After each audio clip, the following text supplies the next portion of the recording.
Hello friends, welcome to ரின் சமையல். இன்றைக்கி நம்ம ரின் சமையல் சேனலில் ஒரு கப் அரிசி இருந்தால் பொரி அரிசி உருண்டை ஸ்வீட் செஞ்சு பாருங்கள். ரொம்பவே ஈஸியான ஸ்வீட் ஸ்நாக் ரெசிபி, எல்லாத்துக்குமே ரொம்ப பிடிக்கும். 10-15 நிமிஷத்தில் இந்த அரிசி லட்டை செஞ்சிடலாம். இந்த லட்டு செய்கிறதுக்கு குறைவான பொருட்கள் தான் தேவைப்படும். ரின் சமையல் சேனலை சப்ஸ்கிரைப் பண்ணிக்கோங்க. பக்கத்தில் இருக்க ஆளுன்ற பெல்லைக்கான கிளிக் பண்ணி வச்சுக்கிட்டிங்கன்னா நான் போடுற வீடியோ உடனே உங்களுக்கு நோட்டிஃபிகேஷனில் வந்துடும். அரிசி உருண்டை செய்கிறதுக்காக ஒரு கப் அளவு புழுங்கல் அரிசி எடுத்திருக்கேன். அதை கடாயில் சேர்த்துக்கணும். இந்த லட்டுக்கு புழுங்கல் அரிசி அல்லது பச்சரிசி, இட்லி அரிசியில் கூட இந்த லட்டை செய்யலாம். அடுப்பை மீடியம் ஃப்ளேம்லேயே வச்சு வறுத்துக்கணும். நம்ம சேர்த்துருக்க அரிசி நல்லா பொரியிற வரைக்கும் வறுத்து விட்டுக்கணும். நல்லா அரிசியெல்லாம் பொரிஞ்சிருச்சு. ஒரு பிளேட்டுக்கு மாற்றி வச்சிடலாம். அரிசியெல்லாம் நல்லா பொரிஞ்சிருக்கு. இந்த அரிசியை கொஞ்சமாக எடுத்து சாப்பிட்டு பார்த்தோம்னா நல்லா மொறுமொறுப்பாக டேஸ்ட்டாக இருக்கும். பிளேட்டில் கொட்டி நல்லா ஆற வச்சிடணும். அடுத்து 1/4 கப் அளவு வேர்க்கடலை எடுத்திருக்கேன். வேர்க்கடலை ஆப்ஷனல் தான், விருப்பப்பட்டால் சேர்த்துக்கங்க. கடாயில் சேர்த்துட்டு லைட்டாக வறுத்து விட்டுக்கணும். அடுப்பை மீடியம் ஃப்ளேம்லேயே வச்சு வறுத்துக்கணும். வறுக்கும்போது வேர்க்கடலையில் இருக்க ஈரப்பதம் எல்லாம் போயிடும். அரைக்கிறதுக்கு நல்லா ஈஸியாக இருக்கும். அரிசி நல்லா ஆறிடுச்சு. வறுத்து வச்சுருக்க வேர்க்கடலையை மிக்ஸி ஜாரில் சேர்த்துட்டு கொரப்பாக அரைச்சி எடுத்துக்கணும். இப்போ இதை ஒரு பவுலுக்கு மாற்றிடலாம். அரிசியையும் மிக்ஸி ஜாரில் சேர்த்துட்டு கொரப்பாக அரைச்சி எடுத்துக்கணும். ரொம்ப நைஸாக அரைக்காமல் இந்த மாதிரி கொரப்பாக அரைச்சி எடுத்துக்கோங்க. எந்த கப்பில் அரிசி அளந்து எடுத்தோமோ அதே கப்பில் மற்ற எல்லா பொருட்களையும் அளந்து எடுத்துக்கோங்க. கடாயில் 1 கப் அளவு வெல்லம் சேர்த்துருக்கேன். இது கூட அதே கப்பில் 2 கப் அளவு தண்ணி சேர்த்துக்கணும். வெல்லம் கரைகிற வரைக்கும் சூடுபடுத்திக்கோங்க.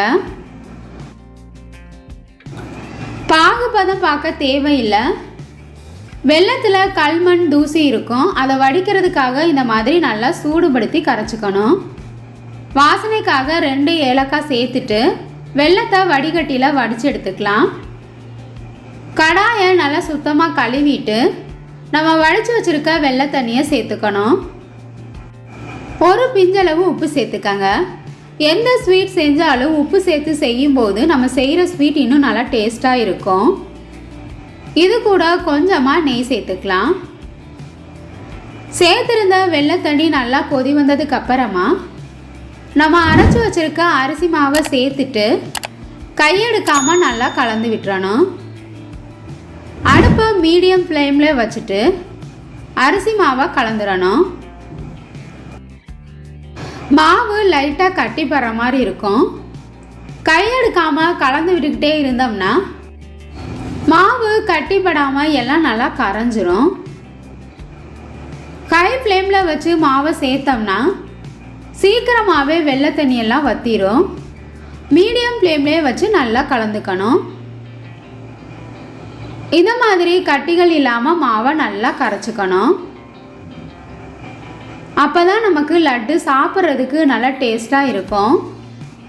நம்ம சேர்த்துருக்க வெள்ளை தண்ணியிலேயே அரிசி மாவு நல்லா வெந்துடும். ரொம்பவே ஈஸியான ஸ்வீட் ரெசிபி. ஸ்கூல் விட்டு வர்ற குழந்தைங்களுக்கு இந்த மாதிரி ஸ்வீட் செஞ்சு கொடுத்தோம்னா குழந்தைங்க விரும்பி சாப்பிடுவாங்க. 2 ஸ்பூன் அளவு துருவின தேங்காய் சேர்த்துக்கணும். தேங்காயை கொஞ்சமாக நெய்யில் வறுத்துட்டு கூட சேர்த்துக்கலாம். தேங்காய் மாவில் நல்லா மிக்ஸ் ஆகிற அளவுக்கு கலந்து விட்டுறணும்.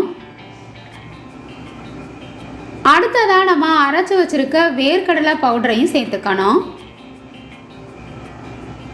இந்த மாதிரி வேர்க்கடலை சேர்த்து செய்கிறப்ப லட்டு சாப்பிட்றதுக்கு ரொம்பவே டேஸ்ட்டாக இருக்கும்.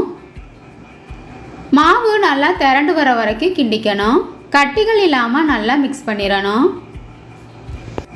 லட்டு செய்கிறதுக்கு மாவு நல்லா திரண்டு வந்துருச்சு. மூடி போட்டு மிதமான சூடு வர வரைக்கும் அப்படியே வச்சிடலாம். கடாயில் கொஞ்சமாக நெய் சேர்த்துக்கங்க.